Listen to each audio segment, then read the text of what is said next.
আসসালামু আলাইকুম। আশা করি আল্লাহর রহমতে অনেক ভালো আছেন। আজকে আমরা লুক ব্যাক ইন অ্যাঙ্গার এই মডার্ন ড্রামাটি নিয়ে আলোচনা করব। তাহলে দেখেন, আজকের আমাদের আলোচনার বিষয় হচ্ছে লুক ব্যাক ইন অ্যাঙ্গার। এই যে এই মডার্ন ড্রামা নিয়ে মূলত আজকে আমরা আলোচনা করব। আচ্ছা, তাহলে প্রথমে আমরা এই লুক ব্যাক ইন অ্যাঙ্গার এই ড্রামাটা কে লিখেছে একটু জেনে নিই। জন অসবর্ন এই ড্রামাটি লিখেছে। জন অসবর্নের লাইফ ডিউরেশন ছিল 1929 সাল থেকে 1994 সাল পর্যন্ত। তিনি একজন বিখ্যাত নাট্যকার, চিত্রকার, অভিনেতা ছিলেন। তো আমরা এখানটাতে যদি জন অসবর্নের বায়োগ্রাফি দেখি তাহলে দেখতে পাবো যে জন অসবর্ন সে মূলত তার বাস্তবিক জীবনে সে কিন্তু খুবই একটা অ্যাংরি ম্যান ছিল। তার যে বাস্তবিক জীবনের যে অ্যাংরি ভাব সেটা কিন্তু সে মূলত লুক ব্যাক ইন অ্যাঙ্গার এই নাটকের মাধ্যমে, অর্থাৎ এই নাটকের যে প্রোটাগনিস্ট তার মাধ্যমে কিন্তু সে তুলে ধরেছে। ঠিক আছে। আচ্ছা, তারপরে চলেন আমরা মূলত হচ্ছে যে একটু দেখি যে এই যে আজকে আমাদের যে নাটকটা নিয়ে আলোচনা করছি সেই নাটকের কি ফ্যাক্ট মূলত কোনগুলো বা কি। তাহলে আমরা যদি দেখি যে এই নাটকের ফুল টাইটেল হচ্ছে লুক ব্যাক ইন অ্যাঙ্গার, এটাই হচ্ছে ফুল টাইটেল, এবং অরিজিনাল টাইটেলটা হচ্ছে look back in anger same, অর্থাৎ এখানে কোনো হচ্ছে যে অল্টারনেটিভ কিন্তু টাইটেল নাই। এবং এই নাটকটা লিখেছিল জন অসবর্ন। ওকে। আচ্ছা, টাইটেল অফ দ্য অথর অর্থাৎ জন অসবর্নের ডেজিগনেশনটা কি ছিল, যে leading figure of the angry young man movement, অর্থাৎ অ্যাংরি ইয়াং ম্যান যে হচ্ছে যে মূলত তার মানে টাইটেল ছিল। এরপরে আমরা যদি দেখি যে এখান থেকে আমরা মূলত দেখব যে এই যে নাটক, এই নাটকের সোর্সটা কি, কোথা থেকে জন অসবর্ন এই নাটকের সোর্সটা নিয়েছেন, ঠিক না? তো আমরা যদি জন অসবর্নের বায়োগ্রাফি দেখি তাহলে দেখতে পাবো যে জন অসবর্ন সে কিন্তু তার বৈবাহিক জীবনে তেমন একটা হচ্ছে যে সুখী ছিল না, এবং তার হচ্ছে যে সুখী না থাকার কারণে, এবং সে এবং তার যে ওয়াইফ, এই তার যে তাদের মধ্যেকার যে সম্পর্ক, সেই সম্পর্কের ওপর বেস করে মূলত এই নাটকটা লিখেছে। আমরা একটু এখানে পড়ি যে inspired by Osborne's own fail marriage, আচ্ছা, personal frustration and post war British class tension. তো আমরা এখানে দেখি যে দ্বিতীয় বিশ্বযুদ্ধের পরে মানুষদের মধ্যে যে হতাশা, তারপরে ফ্রাস্ট্রেশন, টেনশন এগুলো চলে এসেছিল, আর সেখান থেকে মূলত সে একটা কি পেয়েছে, ইন্সপায়ারেশন পেয়েছে, এবং তার বাস্তবিক জীবনের ম্যারিজ মানে সাংসারিক জীবনের যে ব্যর্থতা, তারপরে পার্সোনাল ফ্রাস্ট্রেশন, এই ফার্স্টেশন থেকে কিন্তু মূলত এই নাটকের সোর্সটা কিন্তু সে কালেক্ট করেছে। আমরা এক কথায় বলতে পারি যে তার বাস্তবিক জীবনটাই হচ্ছে এই নাটকের প্রধান সোর্স। ওকে। এখান থেকে আর আমরা খুব বেশি জিনিস পড়বো না, আমরা একটু দেখি যে এটা মূলত সে জন অসবর্ন মাত্র 17 দিনে এটা লিখে কমপ্লিট করেছিল। আচ্ছা, এটা লেখা হয়েছিল কত সালের দিকে, 1955 সালের দিকে। তাহলে এটা আমরা বুঝতে পারছি যে দ্বিতীয় বিশ্বযুদ্ধের পরে মানুষদের মধ্যে যে বেকারত্ব ভাব, মানুষদের মধ্যে যে ফ্রাস্ট্রেশন, সেই ফ্রাস্ট্রেশনের উপরে কিন্তু লেখা হয়েছিল। আচ্ছা, এটা ফার্স্ট প্রিমিয়ার করা হয়েছিল 1956 সালে। ঠিক আছে। আচ্ছা, এর পরবর্তীতে আমরা দেখি যে এটার জেনার কি, রিয়েলিস্টিক ড্রামা বা হচ্ছে যে কিচেন স্কিন ড্রামা। ঠিক আছে। তো এখানে আমরা একটু বলি যে কিচেন স্কিন ড্রামা এটা কি, অর্থাৎ যে ড্রামাটা মূলত এটা হচ্ছে এক ধরনের নাটক বা এক ধরনের ড্রামা যেটা মূলত দরিদ্র মানুষদের, অর্থাৎ কর্মঠ মানুষদের জীবনকে হাইলাইট করে, জীবনকে তুলে ধরে, এটা হচ্ছে এই ড্রামা। ওকে। আচ্ছা, এটাতে এই ড্রামাতে মূলত কয়টা অ্যাক্ট ছিল, 3টা অ্যাক্ট ছিল, এই হচ্ছে বিষয়। আমরা তারপরে এখান থেকে এসে সেটিংটা দেখব। সেটিং খুবই গুরুত্বপূর্ণ। টাইম সেটিংটা যদি আমরা দেখি যে এটা মূলত মিড হচ্ছে যে 1950s, অর্থাৎ 1950-এর দিকে টাইম সেটিং দেখানো হয়েছে, যেটা হচ্ছে post world war two Britain, অর্থাৎ দ্বিতীয় বিশ্বযুদ্ধের পরের কাহিনী। এবং প্লেস সেটিংটা যদি দেখি যে একটা curved attic flat in England, আচ্ছা, ইংলিশ মিডল্যান্ড, অর্থাৎ ইংলিশ মিডল্যান্ডের একটা অ্যাটিক ফ্ল্যাট। অ্যাটিক ফ্ল্যাট বলতে কি, অনেক সময় আপনারা এটা বুঝতে পারেন না, কিন্তু বিট কোশ্চেনে চলে আসে। অ্যাটিক হচ্ছে যে এক চিলেকোঠা। ঠিক আছে। ছাদের উপরে যে একটা রুম থাকে, ছোট একটা রুম, চিলেকোঠা যেটাকে আমরা বলি, এই চিলেকোঠা, অর্থাৎ ছোট্ট ফ্যামিলি নতুন বিয়ে করেছে, এই চিলেকোঠাতে কিন্তু তারা বেশি হচ্ছে যে এই চিলেকোঠা কিন্তু বেশি ভাড়ার জন্য খুঁজে, এই হচ্ছে বিষয়। তাহলে অ্যাটিক ফ্ল্যাট বলতে যে ছাদের একদম ছাদের উপরে, আরেকটা হচ্ছে যে ছাদের উপরে চিলেকোঠা টাইপের যে রুমটা, সেটা হচ্ছে অ্যাটিক ফ্ল্যাট। তো এই হচ্ছে মূলত আমাদের কি ফ্যাক্ট। এবার চলেন আমরা এখান থেকে কি নোটস যেগুলো, এগুলো একটু দরকার নাই, আমরা আপনারা এটা করে নেবেন। পরবর্তীতে আমরা ব্যাকগ্রাউন্ডে চলে আসি। ঠিক আছে, এই যে নাটকটা আমরা করতেছি, এই নাটকের আসলে ব্যাকগ্রাউন্ড একটু জানা দরকার। আমরা যদি আমরা যদি হচ্ছে যে অথরকে দেখি যে জন অসবর্ন, তো জন অসবর্ন সে হচ্ছে যে 1956 সালে লুক ব্যাক ইন নাটকটি লিখেছে। কত সালের দিকে? অর্থাৎ 1955 সালের শেষের দিকে, দ্যাট মিনস 1956 সালের দিকে লুক ব্যাক ইন অ্যাঙ্গার এই নাটকটি লিখেছে, এবং এই নাটকটি লিখেছে মাত্র 17 দিনে। কত দিনে? মাত্র 17 দিনে কিন্তু এই নাটকটা কমপ্লিট করেছে। তো আমরা এখান থেকে যদি দেখি যে এই নাটকের যে কাহিনী, অর্থাৎ সে তার যে স্ত্রী পমিলা, ঠিক আছে, তার স্ত্রী হচ্ছে যে পামেলা লেনের সঙ্গে তার যে একটা সাংসারিক জীবনের যে একটা অবস্থা, ফ্রাস্ট্রেশন, এই ফ্রাস্ট্রেশনের উপরে বেস করে মূলত এই নাটকটা সে কিন্তু লিখেছে। ঠিক আছে, আচ্ছা, এবার আমরা ক্যারেক্টারে চলে আসি। ক্যারেক্টার গুরুত্বপূর্ণ বিষয়। এখানটাতে আমরা খুব বেশি ক্যারেক্টার দেখতে পাবো না। গত ক্লাসে waiting for Godot, the importance of being earnest, এসব ক্লাসে আমি আপনাদেরকে অলরেডি বলেছি যে মডার্ন ড্রামাতে কিন্তু খুব বেশি পরিমাণে ক্যারেক্টার কিন্তু আপনারা পাবেন না। অন্যান্য নাটকগুলোতে যে পরিমাণে ক্যারেক্টার আপনারা দেখতে পান বা আমরা দেখতে পাই, এই মডার্ন ড্রামাতে এসে কিন্তু খুব একটা বেশি ক্যারেক্টার কিন্তু থাকে না। এই নাটকটাতেও সেম, খুব বেশি ক্যারেক্টার নাই। এখানে আমরা কয়েকটা ক্যারেক্টার দেখতে পাবো। প্রোটাগনিস্ট ক্যারেক্টার যে সে হচ্ছে জিমি পটার। প্রোটাগনিস্ট ক্যারেক্টারের নাম কি? Jimmy Potter. তো জিমি পটার এ মূলত একজন অ্যাংরি ইয়াং ম্যান। ঠিক আছে, তো এই যুদ্ধের যে বাস্তবতা, এই যুদ্ধের বাস্তবতার কারণে সে ফ্রাস্ট্রেশনে পড়ে গেছে এবং জবলেস হয়ে পড়েছে। আর সে একজন শিক্ষিত ব্যক্তি, কিন্তু সে কিন্তু কোথাও জব খুঁজে পাচ্ছে না, যার কারণে সে বাধ্য হয়ে সেখানে কি করেছে, একটা মিষ্টির দোকান চালাচ্ছে তার বন্ধুর সাথে মিলে। এবং যুদ্ধের যে ভয়াবহতা, তার বাবার যে মৃত্যু, যুদ্ধে তার বাবা হচ্ছে যে ফিলিপিনিয়ান যে যুদ্ধে যে তার বাবা অংশগ্রহণ করেছিল, অংশগ্রহণের মাধ্যমে তার বাবার যে মৃত্যু ঘটেছে, এটার কারণে সে খুবই খুবই ফ্রাস্ট্রেটেড, এবং সব সময় এটার কারণে সে আপার ক্লাস মানুষদেরকে কি করে, সবসময় গালাগালি পাঠতে থাকে, এবং আপার ক্লাস মানুষদেরকে সে কিন্তু কোনোভাবেই কোনো অবস্থাতে পছন্দ করে না। এই হচ্ছে বিষয়। তো এই জিমি পটার, আমাদের যে নায়ক Jimmy Porter, angry young man, এবং সে মূলত সবসময় কি রাগান্বিত থাকে, অ্যাংরি থাকে। তার ওয়াইফের সাথে যখন কথা বলে, সে কিন্তু সব সময় মনে হচ্ছে যে একটা রেগে রেগে রেগে কথা বলছে। ঠিক আছে, পরবর্তী ক্যারেক্টার দেখি, অ্যালিসন পটার। অ্যালিসন পটার হচ্ছে জিমি পটারের স্ত্রী। জিমি পটারের স্ত্রী হচ্ছে অ্যালিসন পটার, এবং এ আপার ক্লাস হচ্ছে যে বিলং করে, আপার ক্লাসে। দ্যাট মিনস তার যে ফ্যামিলি, তার যে তার বাবা হচ্ছে কর্নেল রেডফান্ড। তো কর্নেল রেডফান্ড হচ্ছে আপার ক্লাসে বিলং করে, বা দ্যাট মিনস আমরা এখানে বলতে পারি যে তাদের ফ্যামিলিটা হচ্ছে আপার ক্লাস। ঠিক আছে, আপার মিডল ক্লাস মিলিটারি ফ্যামিলি তাদের। ওকে, তো এই যে জিমি পটার কিন্তু তার বাবার আর অনিচ্ছা, তার পরিবারের অনিচ্ছায় কিন্তু সে কাকে বিয়ে করেছিল, এই অ্যালিসন পটার তার বাবার অনিচ্ছায় জিমি পটারকে বিয়ে করেছিল। এই হচ্ছে বিষয়। এবং জিমি পটারকে বিয়ে করার কারণে তার বাবার সাথে, দ্যাট মিনস তার ফ্যামিলির সাথে তার কিন্তু একটা সম্পর্কে দূরত্ব চলে এসেছে। আচ্ছা, পরবর্তীতে আমরা দেখি ক্লিফ লুইস হচ্ছে জিমি পটারের বন্ধু, ওয়ার্কিং ক্লাস একজন পিপল, এবং বর্তমানে জিমি পটারের সাথে, জিমি পটার যেখানে থাকে, যে ফ্ল্যাটে থাকে, সেখানেই কিন্তু তাদের সাথে শেয়ার করে থাকে। এবং এই জিমি পটারের সাথে ক্লিফ লুইস একসাথে মিলে, তারা দুইজন মিলে একটা মিষ্টির দোকান চালায়। এই হচ্ছে বিষয়। এরপরে যদি আমরা দেখি যে হেলেনা চার্লস হচ্ছে অ্যালিসন পটারের বান্ধবী, এবং আমরা বলতে পারি যে হেলেনা পটার আর এই যে নাটক, এই নাটকের সে অ্যান্টাগনিস্ট, দ্যাট মিনস ভিলেন। কারণ কি, আমরা দেখব যে হেলেনা পটারের পরামর্শে কিন্তু অ্যালিসন কি করবে, জিমিকে ছেড়ে সে তার বাবার বাড়িতে চলে যাবে। এবং যখন হচ্ছে যে অ্যালিসন তার বাবার বাড়িতে চলে যাবে, তখন হেলেনা কি করবে, হচ্ছে জিমির সাথে সে সেখানে সংসার পাতবে, এবং দীর্ঘ কয়েক বছর সেখানে কিন্তু দীর্ঘ বেশ কিছুদিন সেখানে কিন্তু তারা সংসার করবে। এই হচ্ছে বিষয়। পরবর্তীতে আমরা চলে আসি।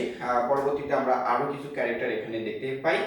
তাদের মধ্যে হচ্ছে কর্নেল রেডফান্ড, যে হচ্ছে যে অ্যালিসন পটারের বাবা, এবং তারপরে হচ্ছে যে হিউজ টার্নার।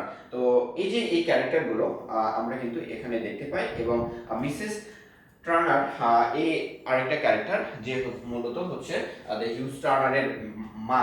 ঠিক আছে, আমরা একটা পর্যায়ে দেখব যে জিমির সম্পর্ক তার সাথে অর্থাৎ হিউস্টনের সাথে খারাপ হয়ে যাবে, বাট এখানে হচ্ছে যে তার মায়ের সাথে কিন্তু তার সম্পর্ক ঠিকই ভালো থাকবে, এদেরকে মূলত সিনে দেখানো হয় না। ঠিক আছে, তো এই কয়েকটা ক্যারেক্টার তাহলে আমি একবার সংক্ষেপে বলছি যে আমাদের প্রোটাগনিস্ট ক্যারেক্টার হচ্ছে জিমি পটার, এবং আমাদের হচ্ছে যে জিমি পটারের ওয়াইফের নাম হচ্ছে অ্যালিজান পটার, এবং তাদের সাথে থাকে জিমি পটারের বন্ধু, তার নাম হচ্ছে ক্লিপ লুইস, এবং আরেক আমরা দেখব যে অ্যালিজান পটারের বান্ধবী যার নাম হচ্ছে হেলেনা চার্লস, এবং এখানে যে মানে অ্যালিজান পটারের বাবা হচ্ছে কর্নেল রেডফান। এখানে আরো দুটো ক্যারেক্টার দেখতে পাবো, হিউজ টার্নার এবং মিসেস টার্নার। এরা হচ্ছে মূলত হিউজ টার্নার জিমির বন্ধু, এবং মিসেস টার্নার হচ্ছে যে হিউজ টার্নারের মা। ঠিক আছে, এই হচ্ছে মূলত ক্যারেক্টার। এবার চলে আসেন আমরা একদম সামারিতে চলে আসি। ওকে, আমরা মূল গল্পে চলে আসি। সামারিটা আমি একদম গল্প আকারে বলার চেষ্টা করব যাতে আপনারা খুব সহজেই বিষয়টা মনে রাখতে পারেন। এই হচ্ছে বিষয়। তাহলে এখানে আমরা তিনটা অ্যাক্ট পাবো। কয়টা অ্যাক্ট পাবো? তিনটা অ্যাক্ট। এটা হচ্ছে 3 অ্যাক্ট প্লে। ওকে, আচ্ছা, ফার্স্ট অফ অল আমরা দেখি যে আসলে এই নাটকটা কিভাবে শুরু হচ্ছে। জিমি এবং অ্যালিসনের যে কনফ্লিক্ট, এই কনফ্লিক্টের মাধ্যমে কিন্তু মূলত এই নাটকটা শুরু হচ্ছে।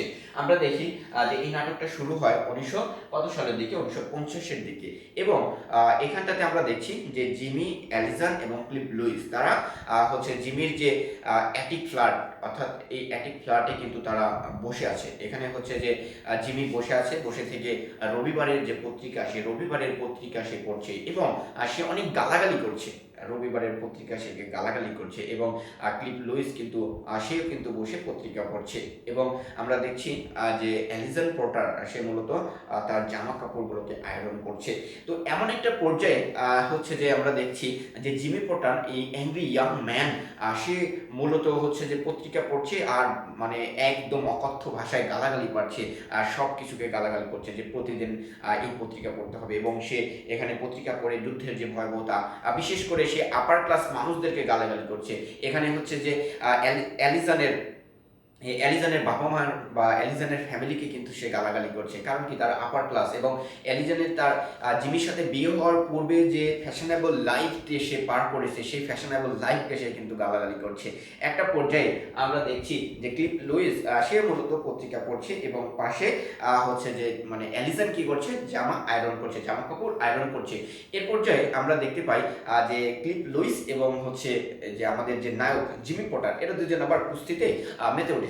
তারা ইয়ার্কি করতে করতে তারা কুস্তি খেলতে যে এই যে অ্যালিজন সেখানে সে যে কাপড় আয়রন করছে, তার সাথে কি করে গেছে, তার সাথে হচ্ছে যে একটু ধাক্কা লেগেছে, এবং অ্যালিজন পড়ে গিয়ে যে তার গরম আয়রন তার হাতে একটু ছাকা লেগেছে। কিন্তু এখানে ইন্টারেস্টিং বিষয় হচ্ছে জিমি কিন্তু সেটার কোনো তোয়াক্কা করছে না। তার ওয়াইফের যে মানে আঘাত পেয়েছে, ব্যথা পেয়েছে, সেটাকে কিন্তু তার দেখার বিষয় না। এবং অ্যালিজন এখানে দেখি যে অ্যালিজন সে কিন্তু অনেক খেপে গিয়ে জিমিকে বলছে যে তুমি এখান থেকে চলে যাও। পরে দেখছি আমরা যে জিমি সেখান থেকে চলে যাচ্ছে, বাট ক্লিপ কি করছে, ক্লিপ হচ্ছে যে অ্যালিজনকে হচ্ছে সেবা করছে। অ্যালিজনের এখানে যে হাতে যে মানে ইস্ত্রি বা আয়রনের যে তাপ লেগেছে, সেখানটাতে কিন্তু সে সেবা করছে বা ট্রিটমেন্ট করছে।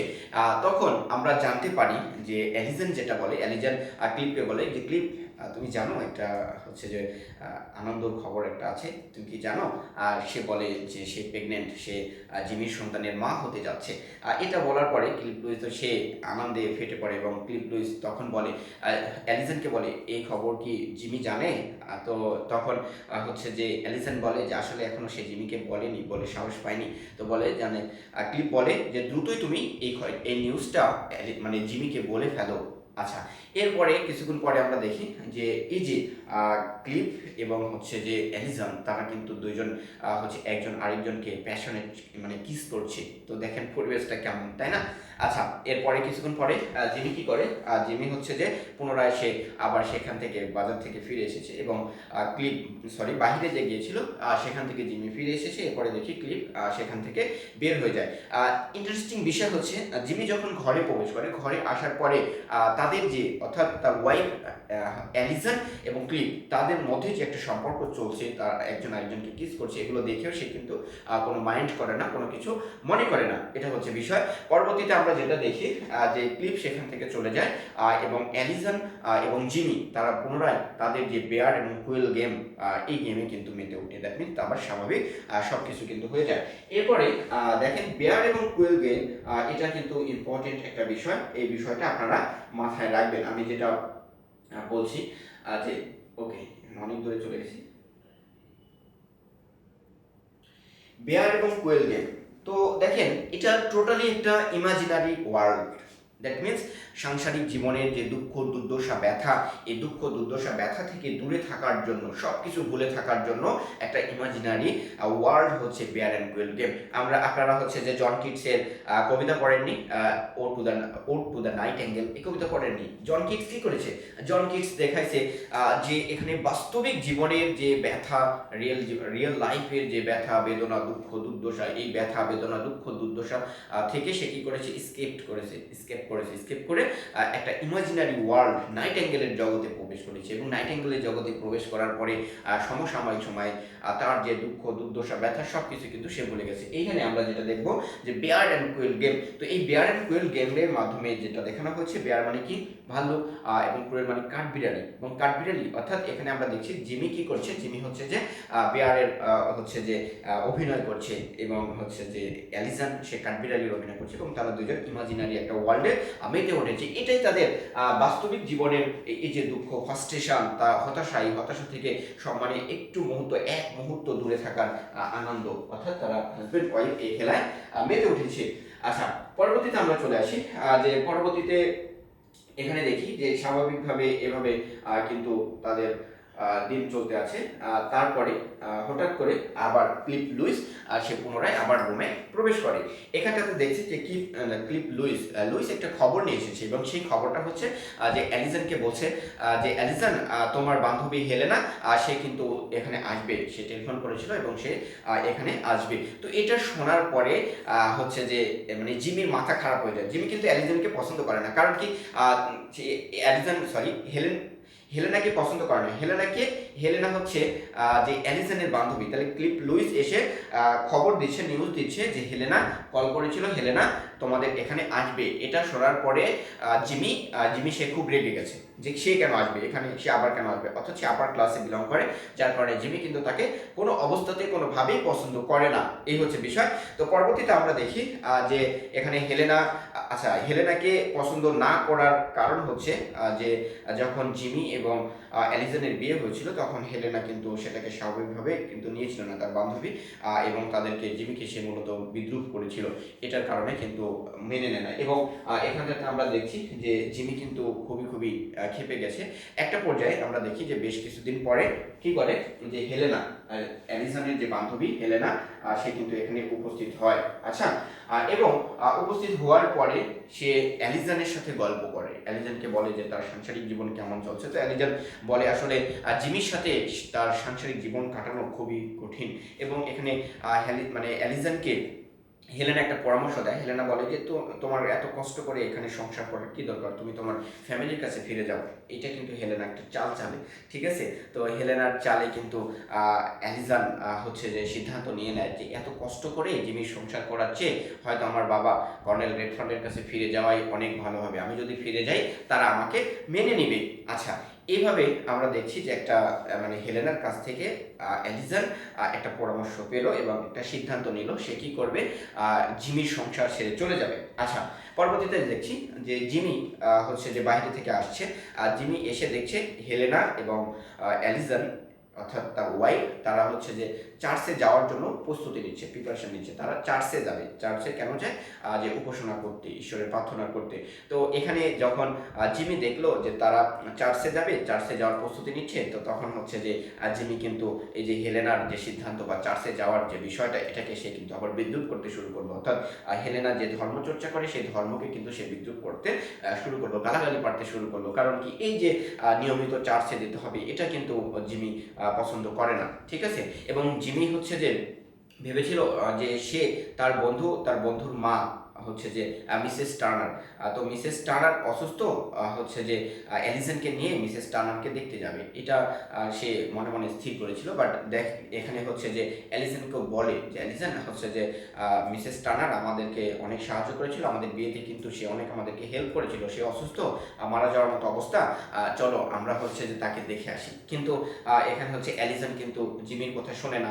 সে অ্যালিসন হচ্ছে যে হেলেনার সাথে কিন্তু জিমির কথা না শুনে চার্চে চলে যায়। এখানে জিমি কিন্তু আবার ফার্স্ট্রেটেড হয়ে পড়ে যে আসলে তার ওয়াইফ সে সিদ্ধান্ত নিয়েছে, তার কথা শুনছে না, তার কথা না শুনে হেলেনার কথা শুনে সে চার্চে গেছে। পরবর্তীতে আমরা দেখি জিমি সে সেখান থেকে চলে যায় এবং এই যে মিসেস টার্নারকে কিন্তু জিমি দেখতে যায়, আর হেলেনা এবং অ্যালিসন তারা চার্চে যায় ধর্মচর্চা করতে।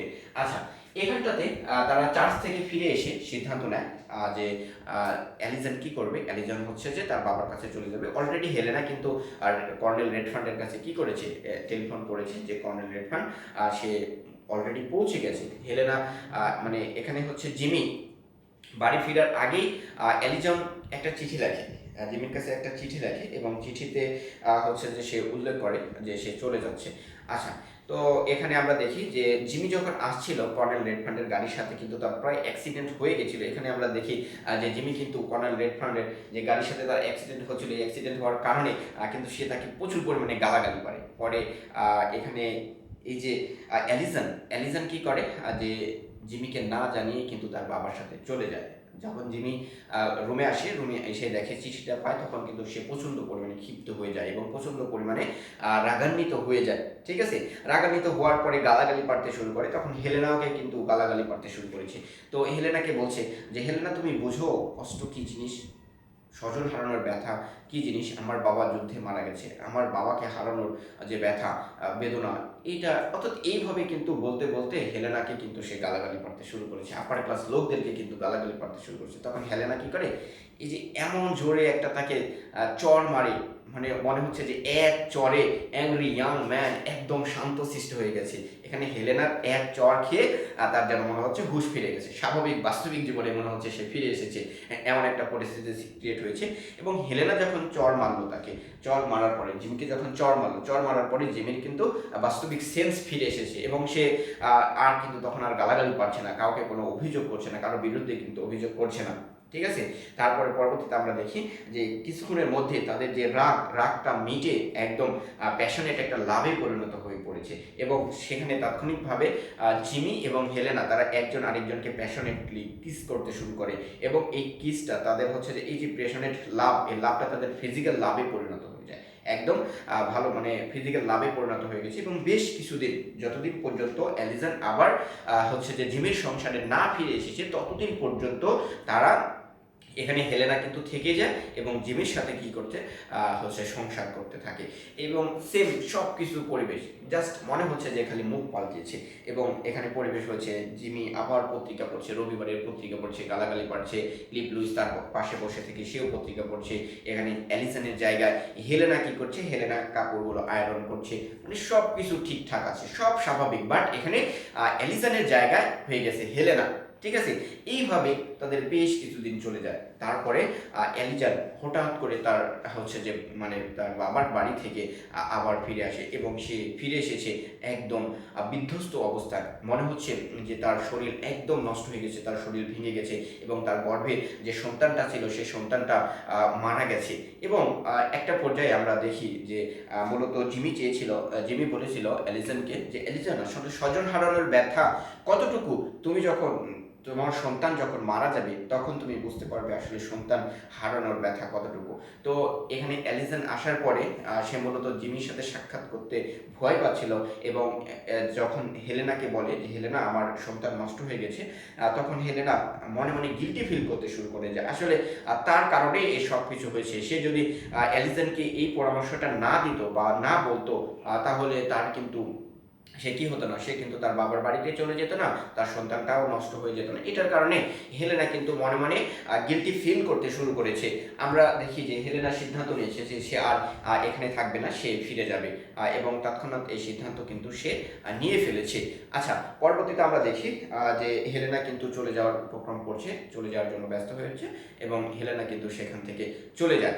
এবং অ্যালিজন সে জিমির সাথে সাক্ষাৎ করে, জিমির সাথে সাক্ষাৎ করার পর সে ভয়ে ভয়ে জিমিকে সব কিছু বলছে, এবং এমন আবেগের সাথে বলছে, অ্যাংরি ইয়াং ম্যান সে কিন্তু বাধ্য হয়ে সব কিছু শুনছে, এবং সে শুনে যে তার রাগটা যেন ভালোবাসায় পরিণত হয়ে গেছে, এবং সে সব কিছু শোনার পরে বলছে, জিমিকে বলছে অ্যালিজন, মানে অ্যালিজন বলছে যে জিমি, তুমি তো এটাই চেয়েছিলে। আসলে আমি আমার সন্তান হারানোর পরে আমিও তো কষ্ট পেয়েছি, তুমি যেমন তোমার বাবাকে হারানোর পরে তুমি যে ব্যথাটা পেয়েছিলে, তুমি যে কষ্টটা পেয়েছিলে, আমিও কিন্তু আমার স্বজন হারানোর পরে তার চেয়ে বেশি ব্যথা বেদনা পেয়েছি। তাহলে আমি আর তুমি তো এখন আর পার্থক্য থাকলো না, আমরা দুজন তো একই হয়ে গেলাম। এরপরে তারা হচ্ছে যে একদম আবেগের মুহূর্তে পৌঁছে যায়, একজন আরেকজনকে আলিঙ্গন করে, এবং আলিঙ্গন করার পরে তারা বলে যে তাদের এটা সিদ্ধান্ত নেওয়া ভুল হয়েছে, এবং জিমিকে ছেড়ে যাওয়া অ্যালিজনেরও ভুল হয়েছে। এটা বলার পরে তারা আবার পুনরায় বেয়ার অ্যান্ড কুইল গেমে কিন্তু মেতে ওঠে। দ্যাট মিনস এখানে অ্যালিজন যখন গিয়েছিল তখন কিন্তু অ্যালিজন শুধু তার কুইল, দ্যাট মিনস এই যে কাঠবিড়ালির যে মূর্তিটা বা কাঠবিড়ালির যে হচ্ছে যে কি বলে ওটাকে, ওইটা কিন্তু নিয়ে গেছিল, আর ভাল্লুকের যেটা ওটা কিন্তু থুয়ে গেছিল কার্টুনটা, ঠিক আছে। এরপরে পুনরায় তারা কিন্তু আবার সেই আগের মুহূর্তে আগের জীবনে কিন্তু ফিরে যায়। এভাবে এই যে দুইটা অ্যাংরি ম্যান এবং আর হচ্ছে অ্যালিজন, এদের পুনরায় মিলনের মাধ্যমে হ্যাপিলি কিন্তু এই নাটকটা শেষ হয়ে যায়। এই হচ্ছে বিষয়। তাহলে আমরা এখানটাতে যেটা দেখলাম যে সেই সময়টা, অর্থাৎ এই যে যুদ্ধ পরবর্তী সময়ে মানুষদের মধ্যে যে ফ্রাস্ট্রেশন, মানুষদের মধ্যে যে হতাশা, মানুষদের চাকরি না পাওয়ার যে একটা দুর্দশা, এই সব দুর্দশা কিন্তু এখানটাতে সুন্দরভাবে তুলে ধরেছে জন অসবর্ন। ওকে, এরপরে আমরা এখান থেকে জাস্ট কয়েকটা থিম দেখবো, এখানে কি কি থিমস নিয়ে আলোচনা করা হয়েছে। আচ্ছা, তাহলে চলেন আমরা কিছু থিমস এখানে দেখে আসি।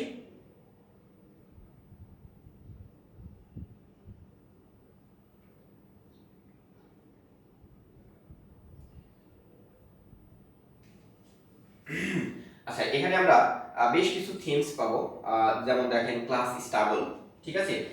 এখানে হচ্ছে যে ক্লাস স্ট্রাগল একটা মেইন থিম, অর্থাৎ শ্রেণী সংগ্রাম, বা এই যে জিমি এবং অ্যালিসনের যে সংগ্রামটা, সেই সংগ্রাম এখানে আমরা দেখতে পাচ্ছি, ক্লাস স্ট্রাগল। এবং লাভ অ্যান্ড রিলেশনশিপ এখানকার আরেকটা থিম, এবং আরেকটা থিম হচ্ছে জেন্ডার রোল এবং সেক্সুয়ালিটি।